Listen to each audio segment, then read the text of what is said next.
뉴욕에서 최근 이란을 다녀온 30대 여성이 코로나19 확진 판정을 받았습니다. 현재 자택에서 격리 중으로 남편도 검사 결과를 기다리고 있습니다. 미국에서 코로나19로 인한 사망자가 6명으로 늘어났습니다. 사망자를 포함해서 워싱턴주에서는 18명의 코로나19 확진 환자가 보고됐습니다. 국무부가 한국 대구와 이탈리아 일부 지역에 대한 국무부 여행 경고를 최고 단계인 4단계 여행 금지로 격상했습니다. 조 바이든 전 부통령이 29일 열린 사우스캐롤라이나 민주당 경선에서 압승했습니다. 뉴욕주에서는 3월 1일부터 모든 소매점에서의 일회용 플라스틱백 사용이 전면 금지됐습니다. 이상은 이 시각 주요 뉴스입니다. 시청자 여러분 안녕하십니까? KBN 뉴스입니다. 뉴욕에서도 코로나19 확진자가 나왔습니다. 최근 이란을 다녀온 30대 여성인데 현재 자택에서 격리 중으로 남편도 검사 결과를 기다리는 중입니다. 보건당국은 코로나19 확산이 예상되고 있다면서 개별 위생 관리를 당부했습니다. 보도에 김찬래 기자입니다. 뉴욕에서 코로나19 첫 확진자가 보고돼 비상이 걸렸습니다. 앤드류 쿠오모 뉴욕 주지사는 어제 저녁 최근 이란을 방문한 39세 여성이 양성 판정을 받아 맨해튼 자택에서 자가 격리 중이라고 밝혔습니다. 이란에서 보건 전문가로 일한 이 여성은 공항에서 자택에 도착 즉시 자가 격리에 들어갔으며 이 여성의 남편은 현재 검사 결과를 기다리고 있습니다. 이 여성은 호흡기 관련 증세가 있지만 상태가 심각하지 않으며 뉴욕에 온 뒤 통제된 상황에 있었다고 쿠오모 주지사는 밝혔습니다. 미국 내 코로나19 환자가 주말 새 증가폭이 커지면서 오늘 오전 현재 89명으로 늘어났습니다. 주말 사이에만 24명이 늘어난 것으로 집계됐습니다. 유형별로 일본 크루즈선 다이아몬드 프린세스호의 탑승자가 44명, 코로나19 진원지 중국 우한에서 전세기로 탈출한 사례가 3명입니다. 나머지 42명은 미국에서 발생한 코로나19 환자로 분류됩니다. 오리건주, 로드아일랜드주, 워싱턴주, 플로리다주, 뉴욕주 등에서 새로운 감염자가 발표되는 등 국내 발생 사례가 증가하고 있습니다. 지금까지 모두 10개 주에서 사례가 보고된 가운데 캘리포니아주와 워싱턴주가 16명과 13명으로 다수를 차지하고 있습니다. KBN 뉴스 김찬래입니다. 미국에서 코로나19로 인한 사망자가 6명으로 늘어났습니다. 워싱턴주 보건당국은 오늘 코로나19로 인한 사망자가 4명이 늘어나 총 6명이라고 발표했습니다. 이들 사망자를 포함해서 워싱턴주에서는 18명의 코로나19 확진 환자가 보고됐습니다. 미국에서 코로나19로 인한 사망자가 6명으로 늘어났습니다. 워싱턴주 보건당국은 오늘 코로나19로 인한 사망자가 4명 늘어나 총 사망자는 6명이 됐다고 밝혔습니다. 시애틀 킹카운티 공중보건국의 제프리 두친 박사는 불행히도 워싱턴주에서 지역사회 감염이 이뤄진 것으로 보이는 더 많은 코로나19 환자들을 찾기 시작했다며 우리는 이제 코로나19가 일부 지역사회에서 아주 활발히 퍼지고 있다는 것을 알게 됐다고 말했습니다. 두친 박사는 현 시점에서 카운티 정부는 학교 폐쇄나 행사의 취소를 권고하진 않지만 코로나19 확진자가 더 늘어날 것으로 예상한다고 말했습니다. 이들 사망자를 포함한 워싱턴주의 코로나19 환자는 18명으로 확대됐습니다. 특히 주 공중보건연구소들이 코로나19 검사에 나서면서 이들이 판정한 추정 양성 환자가 주말 새 7명에서 27명으로 크게 늘었습니다. 추정 양성 환자는 검사의 정확성에 의문이 제기되는 테스트킷을 이용해 주 차원에서 실시한 검사에서 양성 판정이 내려진 경우로 CDC는 추가로 자체 검사를 다시 벌여 확진 판정을 내리게 됩니다. 이에 따라 미국에서는 지금까지 캘리포니아와 워싱턴, 오리건, 뉴욕주 등 10개 주에서 양성 또는 추정 양성 코로나19 환자가 나왔습니다. 트럼프 대통령이 미국 내 첫 코로나19 사망자가 발생하자 지난 29일 긴급 기자회견을 열었습니다. 국무부는 한국 대구와 이탈리아 일부 지역에 대한 국무부 여행 경고를 최고 단계인 4단계 여행 금지로 격상했다고 밝혔습니다.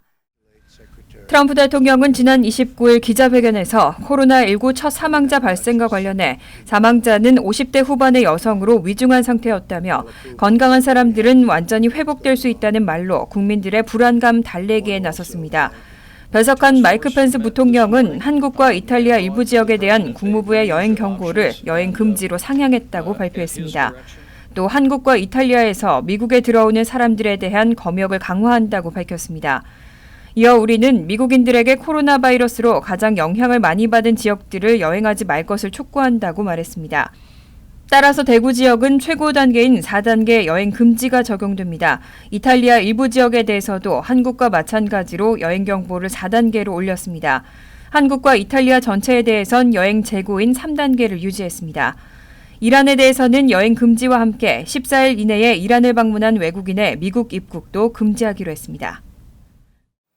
조 바이든 전 부통령이 29일 열린 사우스캐롤라이나 민주당 경선에서 압승했습니다.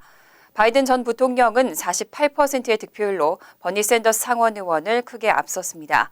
역시 흑인 유권자들이 큰 몫을 차지했습니다. 김찬래 기자입니다. 바이든은 득표율 48.4%로 19.9%의 득표율에 그친 버니 샌더스 상원 의원은 크게 앞섰습니다. 3위는 11.3%를 얻은 톰 스테이어가, 4위는 8.2%의 피트 부티지지 전 사우스밴드 시장입니다. 바이든의 이번 승리에는 흑인표가 큰 몫을 차지했습니다. 바이든은 흑인 유권자들로부터 약 60%의 지지를 받은 것으로 분석됩니다. 중도 및 보수 성향 유권자들로부터도 약 50%의 지지를 받았습니다. 이제 관심은 오는 내일 치러질 슈퍼웨일로 향하고 있습니다. 무려 416명의 대의원이 걸려있는 캘리포니아주를 비롯해 228명이 걸려있는 텍사스주 등 14개 주 경선과 제 민주당 프라이머리가 치러집니다. 특히 슈퍼화요일부터는 마이크 블룸버그 전 뉴욕시장이 합류하기 때문에 샌더스, 바이든, 블룸버그의 3파전이 격화될 것으로 예상되고 있습니다. 한편 억만장자 사업자 출신인 톰 스테이어와 피트 부티지지 전 인디애나주 사우스밴드 시장, 그리고 에이미 클로버샤 미네소타주 상원 의원이 잇따라 중도하차를 선언해 민주당의 경선 후보는 5명만 남게 됐습니다. KBN 뉴스 김찬래입니다. 자동 출입국 심사 프로그램인 글로벌 엔트리와 관련해 뉴욕주와 연방 정부 간의 합의 도출이 임박했다는 전망이 나왔습니다. 앤드류 쿠오모 뉴욕 주지사는 최근 소셜 번호를 제외한 뉴욕주 차량국 정보에 연방 정부의 접근을 허용하겠다고 제안했습니다. 대신 뉴욕 주민들의 글로벌 엔트리 가입을 허용해달라고 요청했는데 연방 정부가 이 제안에 유망하다는 입장을 밝혔습니다. 체드 울프 연방 국토안보부 장관 대행은 27일 성명을 발표하고 앤드류 쿠오모 뉴욕 주지사의 최근 제안이 유망하다고 밝혔습니다. 앞서 쿠오모 주지사는 연방 세관 국경보호국이 뉴욕 주민들의 글로벌 엔트리 가입을 다시 허용할 경우 연방 세관 국경보호국이 소셜 시큐리티 번호를 제외한 뉴욕주 차량국 정보에 접근할 수 있도록 하겠다고 제안한 바 있습니다.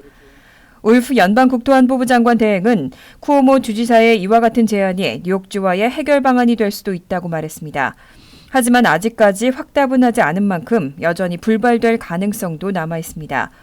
트럼프 행정부는 불체자들에게 운전면허 발급을 허용하는 그린라이트법을 이유로 뉴욕 주민들에 대해 글로벌 엔트리 가입을 불허하고 있습니다. 이에 따라 글로벌 엔트리 가입을 신청해 조건부 승인을 받았거나 당국으로부터 인터뷰 날짜를 기다리고 있는 80만여 명의 뉴욕 주민들이 이미 귀각 통지서를 받은 상태로 알려졌습니다.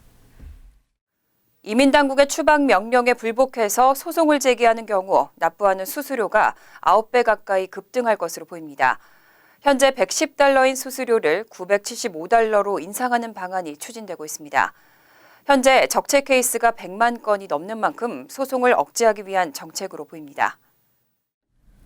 28일 뉴욕타임즈는 연방 법무부 산하 이민심사행정국이 이민 항소 수수료를 현재보다 786% 뛴 $975로 인상하는 방안을 연방 관보에 고시했다고 보도했습니다. 3월 30일까지 의견을 수렴하겠다는 계획입니다. 현재는 이민당국으로부터 추방명령을 받은 이민자가 이에 불복해서 이민법원에 소송을 제기하는 경우 수수료 $110를 내고 있습니다. 현재보다 9배 가까이 인상하겠다는 건데 이번 방안에는 난민 재심사 신청 수수료 $50를 신설하는 방안도 포함됐습니다. 연방 법무부 산하 이민심사행정국은 지난 1986년 이후 이민 항소 수수료가 단 한 차례도 인상된 적이 없다며 물가 인상률을 고려해 수수료를 인상하겠다는 것이라고 설명했습니다. 또 2018 회계연도 이민법원 케이스 처리에 $3,100만 소요됐는데 거둬들인 신청 수수료는 $400만 불과했다고 덧붙였습니다. 한편 이와 관련해 뉴욕타임스는 이민 법원 적체 케이스가 100만 건이 넘는 상황에서 이민 수수료 인상으로 인해 이민자들의 소송 제기를 억제하고 이민 적체 케이스를 줄이기 위한 측면이 있다고 분석했습니다. 뉴욕주에서는 3월 1일부터 모든 소매점에서의 일회용 플라스틱백 사용이 전면 금지됐습니다. 다만 조리되지 않은 육류나 생선 등 몇몇 예외 식품은 여전히 플라스틱백을 사용할 수 있습니다. 그 외 첫 번째 적발 시 $250의 벌금이 부과되지만 규정이 정착될 때까지 당분간은 단속이 유예될 것으로 보입니다. 뉴욕주에서는 3월 1일부터 모든 소매점에서 일회용 플라스틱백 사용이 전면 금지됐습니다. 이제 슈퍼마켓이나 백화점, 의류점 등 뉴욕주 내 모든 소매점을 찾는 고객들은 쇼핑 물품을 담을 수 있는 개인 쇼핑백을 들고 가거나 종이봉투를 5센트를 주고 구입해야 합니다. 단 규정에 따르면 조리되지 않은 정육이나 생선과 해산물, 닭고기 등 가금류, 포장되지 않은 식품이나 꽃, 식물 등은 비닐봉지를 사용할 수 있습니다. 또 과일과 야채, 곡물, 캔디, 너트와 볼트, 스크류 등 작은 하드웨어 부품과 활어, 주문에 따라 얇게 썰어진 식품 등 고객이 직접 골라 담는 물건의 경우에도 비닐봉지 사용이 가능합니다. 다만 뉴욕주 환경보호국은 일회용 비닐봉지 사용 금지 규정이 정착될 때까지 당분간 단속은 유예하겠다고 밝혔습니다. 비닐봉지에서 종이봉투로 교체하는 시간이 현실적으로 부족하다는 의견을 수용해서 단속을 미루고 단속 개시 시점은 추후 공지하겠다는 예정입니다. 비닐봉지 사용 금지 규정을 위반하면 첫 번째 적발 시 $250의 벌금이 부과되고 1년 내 두 번째 적발된 경우에는 $500의 벌금이 부과됩니다. 뉴저지 한인밀집 학군들에 대한 주정부 지원금이 늘어날 것으로 전망됩니다. 새 회계연도 예산안에서 한인 밀집 학군 대다수의 주정부 지원금 규모가 증가했습니다. 2020-2021 회계연도 주정부 예산안에 포함된 각 학군별 주정부 지원금을 분석한 결과 주요 한인 밀집 학군 대다수가 전년보다 지원금 규모가 증가했습니다. 15% 이상 늘어나는 학군도 적지 않았습니다. 지원금이 가장 많이 늘어나는 학군은 클로스터로 주정부 지원금이 $92만 3,572가 배정돼 직전 해보다 18.7%가 증가했습니다. 또 에지워러와 테너플라이 학군에 각각 $158만 5,769와 $289만 5,627가 배정돼 각각 17.7% 늘었습니다. 뉴저지에서 한인 학생이 가장 많은 학군 중 하나로 꼽히는 포트리도 $354만 7,736의 주정부 지원금이 책정돼 17% 증가했습니다. 한인 밀집 학군들이 몰려있는 버겐카운티의 경우 총 55개 학군 중 65%에 해당하는 36개 학군에서 주정부 지원금이 10% 이상 늘었습니다. 그 외 한인 밀집 학군 가운데 리치필드의 경우 6.8%, 팰리세이즈 팍은 5.1%, 레오니아는 2.9%의 증가율을 보였습니다. 각 학군은 연간 예산의 상당 부분을 주민들이 내는 재산세로 충당하고 있습니다. 때문에 주정부의 학군별 지원금이 늘어나면 그만큼 재산세로 채워야 하는 예산 규모가 줄어들 수 있기 때문에 해당 지역의 재산세 증가폭을 억제할 수 있습니다. 뉴욕 뉴저지를 잇는 허드슨강 열차 터널의 보수 공사가 연방정부의 지원 없이 조만간 시작될 것으로 보입니다. 트럼프 행정부가 정치적인 이유로 지원 요청을 외면하고 있는 상황에서 더 이상 보수 공사를 미룰 수 없다는 판단입니다. 열차 축소 운행이 불가피해지면서 통근객들의 고통이 더 심해질 것으로 예상됩니다. 일레인 차오 교통부 장관은 27일 열린 연방 하원 세출위원회에서 연방정부가 엠트랙과 함께 허드슨강 터널 공사를 가속화하는 계획에 대해 협력하고 있다고 밝혔습니다. 이날 엠트랙은 기존 허드슨강 열차 터널에 대한 보수 공사를 진행할 것이라고 밝혔습니다. 하지만 아직 계획 단계 중으로 세부 공사 일정과 계획 및 운행에 미칠 영향 등은 추후 공개하겠다고 설명했습니다. 엠트랙 대변인은 터널의 보수가 시급해서 운행과 보수 공사의 균형을 맞추기 위해 노력하고 있다고 밝히면서도 축소 운행은 불가피할 것으로 전망된다고 말했습니다. 또 보수 공사를 위해 한시적으로 운행 중지가 필요할 수도 있다고 덧붙였습니다. 이번 프로젝트의 기존 계획은 새 열차 터널을 완공한 뒤 기존 터널을 폐쇄하고 전면 보수 공사를 진행한다는 계획이었습니다. 하지만 연방정부의 예산 지원이 계속 보류되고 있는 상황에 차오 장관은 지금 바로 보수 공사를 시작하는 게 맞는 조치라는 입장입니다. 트럼프 행정부는 정치적인 이유로 뉴욕 뉴저지 주정부가 요청한 $110억 규모의 공사 비용에 대해 연방정부의 예산 지원 요청을 외면하고 있습니다. 뉴욕 뉴저지 주정부와 백악관 간의 정치적 대립관계가 작용하고 있는 것으로 분석됩니다.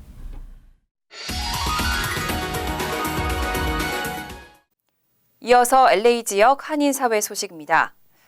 코로나19 확진 판정을 받은 대한항공 승무원은 LA 체류 기간 동안 한인타운은 들르지 않은 것으로 확인됐습니다. 한인 사회에 돌던 루머는 결국 가짜였습니다. 한인 업주들은 앞으로 같은 피해가 발생하는 일이 없도록 공동 대응책을 고심하고 있습니다. 여준호 기자가 보도합니다. 코로나 바이러스에 감염된 대한항공 승무원이 LA 한인타운의 여러 식당을 돌아다녔다. 이번 주 내내 LA 한인타운을 코로나 감염 공포에 몰아넣으며 온라인을 떠들썩하게 만든 이 루머는 결국 허위 사실로 드러났습니다. LA 총영사관은 루머와 관련된 내용을 한국 정부에 문의한 결과 대한항공 승무원이 LA에 체류했던 기간 동안 한인타운의 어떤 가게에도 방문한 적이 없다는 사실을 확인했다고 밝혔습니다. 그 코리아타운하고는 무관하다는, 다시 말해서 그간의 SNS에서 보도 일부 알려진 내용과는 다르다라는 것을 공식적으로 알려드리기 위해서 발표를 했습니다. 다만 확진 판정을 받은 승무원의 구체적인 동선은 LA 보건당국이 결정하고 공개해야 하는 사안인 만큼 정확히 밝혀지지 않았습니다. 코로나 루머로 매출에 심각한 타격을 입은 한인업주들은 일단 안심하면서도 속상한 마음을 감추지 못하고 있습니다. 특히 이번 사태로 루머에 언급된 식당은 물론 대부분의 한인 식당들까지 매출에 큰 피해를 입었습니다. 지난 주말까지는 아무 차이도 없었어요. 근데 월요일 날서부터 조금 하더니 화요일, 수요일, 목요일 3일 동안은 사람이 안 다녀요. 손님이 어느 정도냐면 한 반 정도로 떨어져 버렸어요. 갑자기. 악성 루머에 대응하고 또 다른 피해를 막기 위한 한인 요식업계 전체의 공동 대응 방안도 모색 중입니다. 저희 개개인들이 이렇게 억울한 일을 당했을 때 협회 차원에서 이렇게 나서주지 않으면 그냥 꼼짝 못하고 주저앉아 그런 상황이기 때문에 영사관에서 우리가 이제 24시간 전화를 받아주는 거 이런 거 우리가 등한시할 수 있는데 이런 거를 전부 다 스토어마다 가지고 계시다가 만에 하나 무슨 일이 있을 때는 이런 걸 같이 우리가 이용했으면 좋겠습니다. 코로나 바이러스 충격파로 한인타운 경제 역시 직격탄을 맞고 있는 가운데 이 같은 불안 심리를 악용한 루머들이 안 그래도 어려운 한인 업주들을 두 번 울리고 있다는 지적입니다. MBC 뉴스 여준호입니다. 캘리포니아주 대부분의 지역에서 비이상적인 가뭄 현상이 지속되고 있습니다. 올해 최악의 산불 시즌이 될 것이라는 우려가 나오고 있습니다. 미국 가뭄 모니터가 공개한 캘리포니아주 평균 강우량 지도에 따르면 주내 3분의 2 이상 지역이 비이상적인 가뭄 상태로 나타났으며 중부와 북부 지역 대부분은 보통 가뭄 수준으로 조사됐습니다. 이에 대해 국립기상국은 평균 강우량이 가장 높은 2월에 이례적으로 비가 적게 내리면서 가뭄 상태에 도달했다고 설명했습니다. 한편 기상당국은 이번 주말부터 기온이 낮아지면서 일부 지역에 소나기 등 비 소식을 예보했습니다. 간추린 소식입니다. 뉴욕시 공무원 채용을 위한 신원조의 적체 해소에 최소 3, 4년 이상은 더 소요될 전망입니다. 시 조사국 마가렛 가넷 국장은 최근 뉴욕시 의회 공청회를 앞두고 시 재정분석가에게 보낸 메모에서 지난해까지 신규 공무원 채용 관련 신원 조회에서 적체된 건수가 5,328건이라고 밝혔습니다. 마가렛 국장은 조사 요원을 증원시키고 있지만 현재 적체된 요청이 모두 처리되려면 48개월이 소요될 것으로 예상된다고 설명했습니다. 뉴욕시가 길거리에 남아있던 모든 공중전화 부스를 철거할 예정입니다. 시정부는 이달 말까지 뉴욕시 길거리에 남아있던 구형 공중전화 부스 30개를 모두 철거할 계획이라고 밝혔습니다. 코리 존슨 뉴욕시 의장은 구형 공중전화 부스를 철거해달라는 지역 주민들의 요청이 다수 접수되면서 남은 부스를 모두 철거하기로 결정했다고 전했습니다. 3월 1일부터 웨체스터 카운티 용커스의 모든 음식점이나 카페 등에서 일회용 플라스틱 빨대 제공이 전면 금지됐습니다. 다만 의학적이나 장애로 인해 고객이 플라스틱 빨대를 요청하는 경우에는 허용되고 플라스틱 빨대가 이미 부착돼서 나온 주스 등도 예외입니다. 플라스틱 빨대를 제공하다 적발되면 첫 번째 위반 시에는 경고장이 발부되고 두 번째 위반부터는 최대 $500의 벌금이 부과될 수 있습니다. 뉴욕주 상원은 27일 짐 멤버십을 고객이 원하면 언제든지 취소할 수 있도록 하는 내용을 골자로 한 법안을 통과시키고 주 하원으로 넘겼습니다. 법안은 고객이 짐의 멤버십을 전화나 온라인을 통해서도 간편하게 취소할 수 있도록 하는 서비스를 의무화했습니다. 법안은 또 멤버십 가격을 명확하게 제시하고 자동 이체를 할 때에도 반드시 고객의 동의를 받아야 할 것을 명시했습니다. 환율과 증권 소식입니다.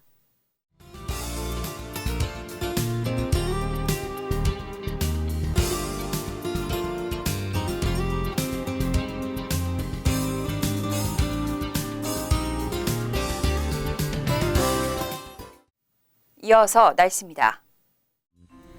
화요일은 포근하지만 오후부터 때때로 소나기가 오겠습니다. 낮 최고 기온은 60도, 섭씨 16도, 밤 최저 기온은 46도, 섭씨 8도로 예상됩니다. 수요일도 포근하고 화창한 가운데 바람이 불겠습니다. 목요일 역시 가끔 구름이 끼지만 화창하겠습니다. 이상으로 KBN 뉴스를 마칩니다. KBN과 함께 즐거운 저녁 되시기 바랍니다.